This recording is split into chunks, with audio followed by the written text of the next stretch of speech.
John chapter 1 verse 1, in the beginning was the Word, and the Word was with God, and the Word was God. ஆதியிலே வார்த்தை இருந்தது, அந்த வார்த்தை தேவனிடத்தில் இருந்தது, அந்த வார்த்தை தேவனாகவே இருந்தது. Now look at this. In the beginning was the Word, and the Word was with God, and the Word was God. ஆதியிலே வார்த்தை இருந்தது, அந்த வார்த்தை தேவனிடத்தில் இருந்தது, அந்த வார்த்தை தேவனாய் இருந்தது. Now the Bible is talking about something which was in the beginning. ஆரம்பத்திலே ஆதியிலே இருந்த ஒரு காரியத்தை குறித்து வசனம் சொல்கிறது. That means in the beginning, something known as beginning came into existence, okay? When it came into existence, something was there. What was there? The Word. ஆதியிலே இருக்கும் பொழுது, ஆதி என்று உருவாகும் போதே ஒன்று இருந்தது. அது என்னவென்றால் வார்த்தை இருந்தது.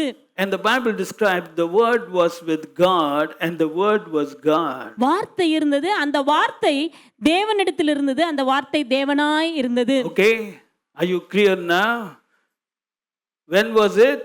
எப்பொழுது? In the beginning. ஆதியிலே. What was it? என்ன அது? God. தேவனாக இருந்தது. You can put it like this. God was in the beginning. தேவன் ஆதியிலே இருந்தார். Verse 14, and the Word was made flesh and dwelt among us. அந்த வார்த்தை மாம்சமாக மாறி நமக்குள்ளாக அவர் வாசம் பண்ணினார். Now look at this. The Word was made flesh. வார்த்தை மாம்சமாயிற்று. The Word was God. God was made flesh. வார்த்தை மாம்சமாயிற்று. வார்த்தை And தேவனாகிய dwelt வார்த்தை among us. தேவனாகிய வார்த்தை மாம்சமாக மாறி நம் மத்தியில் வாசம் பண்ணினார். Okay, so that which was in the beginning suddenly is made flesh. அப்படியானால் ஆதியிலே இருந்ததான ஒன்று திடீரென்று மாம்சமாக மாறியது. That is Christmas. அதுதான் கிறிஸ்மஸ். நன்றி சொல்லுவோமா? You don't understand, eh? புரியுதா உங்களுக்கு? Word was in the beginning, it was made flesh and dwelt among us. ஆதியிலே இருந்ததான வார்த்தையானது மாம்சமாக மாறி நமக்குள்ளாக தேவன் வாசம் பண்ணினார். And the apostle says, and we beheld his glory, the glorious of the one begotten of the Father. பிதாவுக்கு ஒரே பேரானவருடைய மகிமைக்கு ஏற்ற மகிமையாகவே இருந்தது. Now look at this. The Word was made flesh and dwelt among us, and we beheld his glory. அவருடைய மகிமையை கண்டோம். அது பிதாவுக்கு ஒரே மகிமையை கண்டோம். மகிமையை கண்டோம். They saw the glory, brother. அவர்கள் மகிமை கண்டார்கள். And he's explaining how the glory was, the glory as of the only begotten of the Father. அந்த மகிமை எப்படி இருந்தது என்பதை வசனம் விவரிக்கிறது. பிதாவுக்கு ஒரே பேரானவருடைய ஏற்ற மகிமையாக, அந்த மகிமைக்கு ஏற்ற மகிமையாக இருந்தது. Now the point here is, in order to bring great joy to the people, God, who was in the beginning, who's described as the Word, was made flesh so that he can dwell in the midst of flesh. ஆதியிலே வார்த்தையாக இருந்ததான தேவன் மாம்சமாக மாறி மாம்சீகமான மாம்சத்தை உடைய மனுஷர்கள் மத்தியில் வாசம் பண்ணும்படிக்கு மாம்சமாக மாறினார். See, and dwelt among us means we are all flesh. So the Word God was made flesh. That's Christmas, so that he may dwell with humans who are flesh. Christmas என்று சொல்லும் பொழுது வார்த்தை மாம்சமாக மாறியது. நீங்களும் நானும் மாம்சத்தை உடையவர்களாக இருக்கிறோம். ஆகவே நம் மத்தியில் வாசம் பண்ணும்படிக்கு அவர் மாம்சத்தை உடையவராக மாறினார். Now how can the Word who is God become flesh? Don't you think the omnipotent power of God is now in manifestation? இப்போ உங்களுக்கு புரியுதா எப்படி வார்த்தை மாம்சமாக மாற முடியும்? தேவன் எப்படி மாம்சமாக மாற முடியும்? வார்த்தையாய் இருக்கிற தேவன் எப்படி மாம்சமாக மாற முடியும்? இதிலிருந்து நீங்க புரிந்து கொள்ளலாம், தேவனுடைய சர்வ வல்லமை வெளிப்படுவதற்கு பெயர்தான் Christmas. Hallelujah. Is it clear now, brother? See, you're just reading Word was made flesh. Come on, brother. Inna kaikariya making idli or what? Huh? Word was made flesh. God was made flesh. That is Christmas. That's what that understanding this is only celebrating Christmas, not celebrating like those who don't understand. Christmas என்றால் என்ன என்பதை புரிந்து கொள்வதுதான் இந்த கிறிஸ்மஸின் கொண்டாட்டமே. Those who don't understand will wear dress and will there'll be show offs to everybody. That's not Christmas, brother. That's those who don't understand. But those who understand will really celebrate Christmas gospel style. உண்மையாக புரிந்து கொண்டவர்கள் கிறிஸ்துமஸை இந்த சுவிசேஷத்தின் அடிப்படையிலே அவர்கள் கொண்டாடுவார்கள். Say loudly, hallelujah. Hallelujah. Word was made flesh to dwell among us. வார்த்தையானது மாம்சமாக மாறி நமக்குள்ளாக அவர் வாசம் பண்ணினார். That's the meaning of Christmas. இதுதான் கிறிஸ்துமஸின் அர்த்தமாம். Look at, that's why angels had to come, brother. ஆகவேதான் தேவ தூதர்கள் இறங்கி வந்தார்கள். Because they knew who was born. பிறந்திருப்பது யார் என்று அவர்களுக்கு தெரியும். They knew God was made flesh. தேவன் மாம்சமாக மாறிவிட்டார் என்பதை அவர்கள் அறிந்திருந்தார்கள். And they were so happy to sing the worship. That's why they came down, because God was made flesh to dwell among men. So the angels who were in heaven, they came down. மனுஷர்கள் மத்தியிலே வாசம் பண்ணும்படிக்கு தேவன் மாம்சமாக மாறினார் என்பதை அவர்கள் அறிந்திருந்தபடினால் அவர்கள் அங்கிருந்து இறங்கி வந்து தேவனை புகழ்ந்தார்கள். Because God from heaven had come down to earth, so they also came down, brother. தேவன் பரலோகத்தில் இருந்ததான தேவன் அவர் இறங்கி மனுஷர்கள் மத்தியிலே இருக்கும்படி இறங்கி விட்டார். ஆகவே அவர்களும் தேவ தூதர்களும் இறங்கி தேவனை புகழ்ந்தார்கள். Okay, now the next point. அடுத்த குறிப்பு, Are you listening now? கவனிக்கிறீங்களா? John 1:18. யோவான் 1:18. No man hath seen God at any time, the only begotten Son, which is in the bosom of the Father, he hath declared him. தேவனை ஒருவனும் ஒரு காலம் கண்டதில்லை, பிதாவின் மடியில் இருக்கிற ஒரே பேரான குமாரனே அவரை வெளிப்படுத்தினார். Now listen very, very carefully. கவனமாக No கேட்போம். man has seen God at any time. ஒரு மனுஷனும் ஒருபோதும் தேவனை கண்டதில்லை. No man has seen. எந்த மனுஷனும் தேவனை பார்த்ததில்லை. How can you declare something which you have not seen?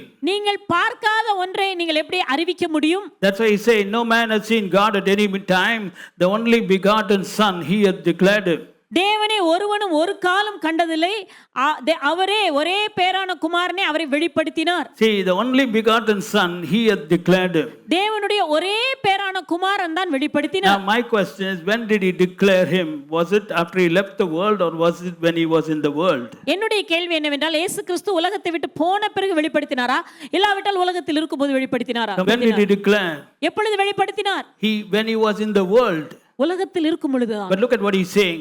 Which is in the bosom of the Father, he hath declared him. பிதாவின் மடியில் இருக்கிற ஒரே பேரான குமாரனே Oh, அவரை வெளிப்படுத்தினார். what is this?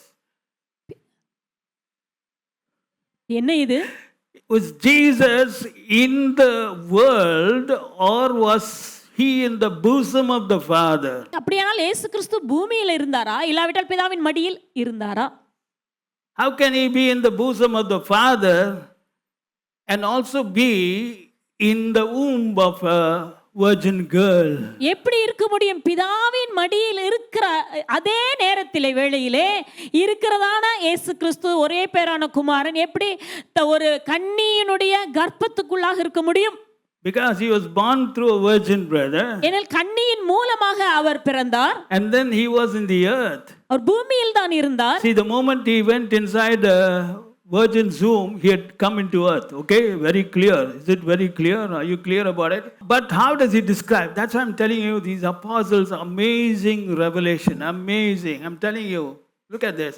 See the grammar. He didn't say which was in the bosom of the Father, which is in the bosom. The Tamil Bible also is very clear. பிதாவின் மடியில் இருக்கிற, மடியில் இருந்தன் போல. I thank God for the translation. Amazing. You understand? This is something amazing. Can you understand? This is the omnipotent power of God. Jesus is in the bosom of the Father, but he is also in the bosom of a virgin girl. And then he comes from the bosom, and then what is he doing? He is declaring to everybody.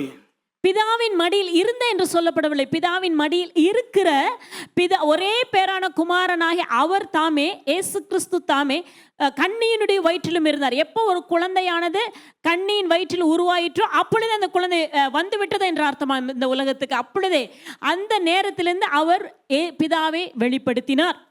See, what I'm trying to tell you is Christmas is not something ordinary, brother. It was a manifestation of power which cannot be understood. மனிதர்களால் புரிந்து கொள்ள முடியாத தேவனுடைய வல்லமை வெளிப்பட்டதுதான் Christmas. அதை தான் உங்களுக்கு நான் உணர்த்த விரும்புகிறேன். Christ in the bosom of the Father. பிதாவின் மடியில் இருக்கிற இயேசு கிறிஸ்து. And he declared. அவர் வெளிப்படுத்தினார். He declared in earth to humans. மனிதர்களுக்கு இயேசு கிறிஸ்து வெளிப்படுத்தினார். Because nobody has seen the Father at any time. ஏனெனில் ஒருவரும் ஒருபோதும் தேவனை கண்டதில்லை. Isn't it amazing, brother? எவ்வளவு ஆச்சரியமான So காரியம் இது. hereafter, when you think about Christmas, it's not a festival. Please, it's not a festival. Christmas என்பது ஒரு பண்டிகை அல்ல. பண்டிகை கிடையாது. Okay? Please understand. கவனிப்போம். Christmas is manifestation of the omnipotent power of God which cannot be understood. Christmas என்று சொல்லும் பொழுது தேவனுடைய மகா பெரிய வல்லமை, சர்வ வல்லமை வெளிப்பட்டது. அதுதான் கிறிஸ்மஸ் ஆகும். Okay, let's go more into this child to know about this child who was born. இந்த குழந்தையை குறித்து நாம் பார்க்கலாம். பிறந்ததான இந்த குழந்தையை குறித்து சற்று நாம் பார்ப்போம். Go to the Bible, Colossians chapter 1 verse 17, and he is before all things and by him all things consist. எல்லாவற்றிற்கும் முந்தினவர். முந்தினவர். He is before all things. அவர் எல்லாவற்றிற்கும் முந்தினவர். He is before all things. அவர் எல்லாவற்றிற்கும் முந்தினவர். Who is this? What is Christmas? Christmas என்றால் என்ன? Somebody who is before all things is born. எல்லாவற்றிற்கும் முந்தினவராக இருந்தவர் பிறந்திருக்கிறார். When was Christ? கிறிஸ்து எப்பொழுது இருந்தார்? Before all things. எல்லாவற்றிற்கும் முந்தினவர். That is why I'm telling before the beginning. ஆகவே தான் நான் திரும்ப திரும்ப சொல்கிறேன், ஆதியிலே இருந்தார், எல்லாவற்றிற்கும் முந்தினவர். Because nothing was there before the beginning. ஏன்னா ஆரம்பம் என்று உருவாவதுக்கு முன்ன ஒண்ணுமே கிடையாது, ஒன்றுமே இல்லை. Christ was there. ஆனால் கிறிஸ்து இருந்தார். But the Christ who was before all things has now come into the womb of a virgin girl. Because it was given to the virgin girl to experience the omnipotent power of God. எல்லாவற்றிற்கும் முன்பு இருந்ததான இயேசு கிறிஸ்து மனுஷனாக மாம்சமாக மாறி ஒரு கன்னியின் வயிற்றிலே பிறந்தார். ஏனெனில் அது அந்த பாக்கியமானது அந்த கன்னிக்கு கொடுக்கப்பட்டது. Before all things. எல்லாவற்றிற்கும் முந்தினவர். Somebody who was before all things being born is the meaning of Christmas. எல்லாவற்றிற்கும் முன்பதாக இருந்தவர் பிறந்து விட்டார். அதுதான் கிறிஸ்மஸ்.